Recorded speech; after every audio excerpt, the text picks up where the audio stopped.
Part of my argument is that the Second World War in Asia brought about far greater change than it did in Europe. That's going to be nicely controversial.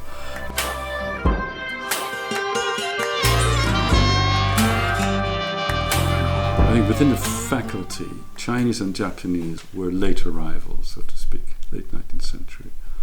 The early groups were Hebrew, Aramaic, and then of course Arabic came along and so on. And of course it's a philological enterprise that drove the faculty. So one thing I ask my graduate students is, why do you find these people together in this particular building? What's the history of this? And then we can have a nice discussion about philology and its great triumphs and also its shortcomings. And I think there were very small groups, like Aramaic and archaeology Egyptology were all very small, and so I think things with the pressure of having to demonstrate that we were actually teaching enough people, that we have enough students, undergraduates and graduate students, and that we were publishing. I think that has changed. The faculty in the university quite a lot. So Robert Gordon, who founded Modern Asian Studies, which was a journal that came out of the faculty until it went to history, he had to explain to me that quite a few of our colleagues thought it rather vulgar to publish. And that clearly is no longer the case. So people are now publishing a lot, probably too much, which is, the pendulum is, I think, swung the other way. Things do need time to mature and to become, etc. And I think that is no longer given to people, which is a pity. I wouldn't mind a system where sort of new arrivals are given a substantial amount of time, to a decade, to actually come up with a book. That would be nice. Wouldn't that be? I think you'd approve of that. So when I came, people always thought that Americans were publishing far too much, and they might publish a book a decade. Now it's the other way around. Americans come here and God, you guys publish way too much. And there's a balance to be had. I think people need more time. I think especially in our fields, where I found staying for a long period in China, using a sabbatical to really, I think that time is no longer given to early career researchers, and they need it. They really is. It takes time. You need to build your networks. You really need to dig yourself into an archive. All that takes a long time, and then you really need to talk to scholars there and know what they're thinking with, and then you can finally produce something that's not only valuable here, but also in the Middle East, India, China, or Japan, and so on. And I think that really ought to. I still think that should be the aim. Mm-hmm. So there's good and bad in that way. Also, just to interject here, like you were talking about this, your orientation moving from the U.S. towards China. What about? I mean, these seem to be these two big places. What about the rest of the world, like Europe to begin with, or other places, Japan, or in terms of your research or dealing with modern Chinese history? I've never been to Japan, which is not very good. I know. Even visiting? No, never been there, and that's never happened, and it should, of course. So that's a pity. I think, like the UK, European Chinese studies was, as I had it at Leiden, it was very traditional, very sinological. So for a long time, there wasn't that many people for me to talk with about what I was doing. 20th century Communist Party history, Republican history, and so on. I think, again, that has now changed. 19th, 20th century history is on the map, so to speak, but that's a product of the last 2-3 decades. But, it's also a matter of simply how much energy do you have. You have quite a heavy duty teaching schedule here. My wife's American, so there's family relations to maintain there. My family's in the Netherlands, so family relations to maintain there, and then maintaining relations in China and Taiwan. There wasn't much more that I physically could really, and a young family. So you can't do very much more than that. You have to make choices. And my choices was, go to Nanjing, Beijing, Taipei, as much as possible. And that's what I did. Okay, but it's only one part of you that's doing sort of Chinese studies, but you're a historian too, so you could talk to historians, right? Everywhere. Also in Cambridge, but probably outside of Cambridge too. Yeah, less so. I mean, in here, it's people like Chris Bailey were very interested in what I was doing. But world history in the history faculty was, let's say, inflected by the history of the British Empire, which is very interesting. And I, more recently, I've become much more interested in it because I spent time in India and Indonesia and so on. And so I guess for me, at the end of my career, at the middle point, whatever, I have sort of become more interested in those. I spent time in the Netherlands. I've developed an interest in Indonesian history, partly because I know I have the language to use the archival stuff, which is very interesting. I'm now looking beyond just China itself, but I guess until 5-6 years ago, I was very much a very China-centered historian, China within a global context, but very much China-centered. So that's just now shifted towards a more Asian type outlook. A month ago, you gave a talk here at the faculty. You talked about the Second World War in China from kind of a global perspective. That was very, very interesting for me. I'm working on a medieval period, but can you say something about that? How is that a change? Is that what you were saying? Is that a new paradigm, or it's kind of an accepted norm in modern history? No, it's not. But it's not accepted. But there's a trend towards it. Absolutely. And part of my argument is that the Second World War in Asia brought about far greater change than it did in Europe. I know that's going to be nicely controversial. So in the same way that the First World War changed a lot in Europe in terms of ideologies, in terms of the kinds of new nation states, international organizations, new attitudes. And that didn't happen after the Second World War.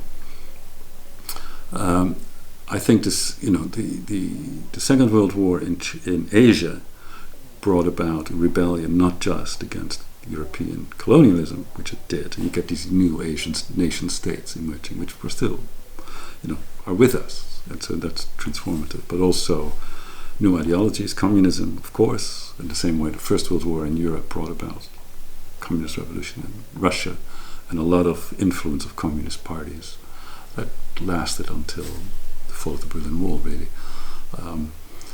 I think that communism had that kind of role, still does in Asia, but also Islam, which I had never quite, from a Chinese perspective, you don't grasp it right away. It's sort of so much pushed to the side, but actually it's a much bigger thing, I think, than we've been allowed for. So that sort of, I'm starting to begin to come to terms with that, but I think that's a whole perspective. So I think the Second World War really produced a lot of changes, and for me the Second World War didn't end in 1945, but went on. The fighting. I was just reading some newspaper articles from the India Times, actually. At the time of surrender, the Japanese surrender, what they report in China, fighting between the communists and the nationalists, and that's of course true, and we know that. But the same, the violence goes on in India and Vietnam and Indonesia. 2 days after the Japanese surrender, the Republic of Indonesia set up which fights with the Netherlands. That's returning. So the mayhem continues and doesn't really settle down for another decade at least, and probably longer. But sort of for me, Bandung is a moment to say, well, I'm not going to go beyond that, even if there are some reasons to do so. So I think that is a big change in writing about the Second World War. But I think that's true, and I think one way I'm writing that partly because I think there's too much we derive a moral grandeur, or European countries derive a moral grandeur from the Second World War that by now is, this is almost a century ago now. I mean, we didn't do anything. I mean, you and I, right? Yeah. Our grandparents maybe, but that's a long time ago now. I think we haven't really come to terms with the enormous devastation in terms of the ecologies, the economies, populations. I mean, the people who died as a result, of the famines that are partly caused by scorched earth policies adopted by the Netherlands, by the British government in India, by the nationalists in China. I mean, that kind of horror, it's far greater than anything. Because it's you can't have you don't compare different levels of suffering. I mean, that's just ridiculous. But the kind of Asia was ravaged by all this, and it is so written out of most common understandings of the Second World War, and then all the Brexiteers who keep talking about special Britain, finest hour, Churchill, and this is Churchill just starving Bengal as well as Holland actually, and parts of Greece. So I think we need a really different way of looking at the Second World War that is a bit more honest. And part of it is also to rethink a bit of Japan's role. I mean, the Chinese too get a lot of political capital out of being anti-Japanese, but the Japanese did awful things, absolutely awful. And Nanjing is just one example. These are the chemical experiments. But they did stimulate all kinds of nationalist movements. And I think they had, clearly, I guess for me, one of the interesting shocks that led me to try to think of all this as Japanese empire. Everybody writes about China and Japan, or Vietnam and Japan, or India and Japan, or whatever, Indonesia and Japan. Actually, you need to look at the whole thing as a Japanese empire, and that makes it more interesting and more realistic. But for me, one of the shocks was when I was starting to read on the Indonesian history of the Second World War, is that even in March 1942, when the Japanese swam ashore in Java, they were welcomed, absolutely welcomed. They're like, what? After Nanjing, after all of that, you mean they were welcomed by the Indonesians? By the Japanese, the Indonesians. Oh, Yeah, the Japanese. not the Dutch. But not the Dutch. No, not the Dutch. No, not at all. Of course not. But that idea that there's a real, that needs explaining. Why is that? And of course, it's partly it's the hatred of the Dutch, or the Dutch occupation, and so on. And so that also suggests to me that the outcome of the Second World War, it's sort of, in the second history of Second World War, very simply put, is Germany begins, actually, we know it begins in Asia. It doesn't really begin in Europe, but begins in, Germany goes haywire, starts invading all kinds of places, and then Pearl Harbor, and then America comes in, and a lovely new moral world order takes over. The good win, absolutely. Aren't we happy? And in Asia, there's no much reason to be happy at all, of course. But the outcome, so I want to sort of destabilize that understanding of the Second World War and demonstrate that the outcome of it was not at all clear, even by 45, maybe in 1950, we can say that this is beginning to stabilize. But in 45, when you have all the surrender ceremonies, all the Europeans are doing, and the Americans are saying, no, we're back, hello, and that doesn't actually work. The 9th of May. The 15th August and all that. Yeah. And that there's so much antagonism. So it's the Second World War in Asia certainly is. It is about removing the European imperialism, but I think it's also, and probably more interestingly, also about a reaction against Qing dynastic imperialism or Mughal dynastic imperialism, and creating a whole new world. But they don't yet quite know. As always, it's clear what you don't want and what you do want. And that's where you get these discussions about sort of what are these states are going to stand for.